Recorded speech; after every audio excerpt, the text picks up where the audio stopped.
here are a few tips on how to separate some eggs. So first of all, we gently crack our egg. We don't want to smash this into bits because we need the shell.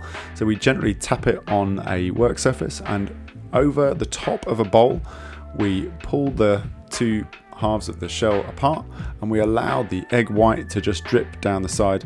And then what we're going to do is we're going to very gently transfer the egg yolk from one shell to another, and as we do that, little bits of the egg white will drop into the bowl below, and then we have our egg yolk and our egg whites separated.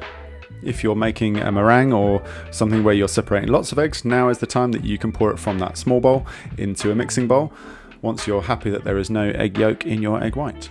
Enjoy!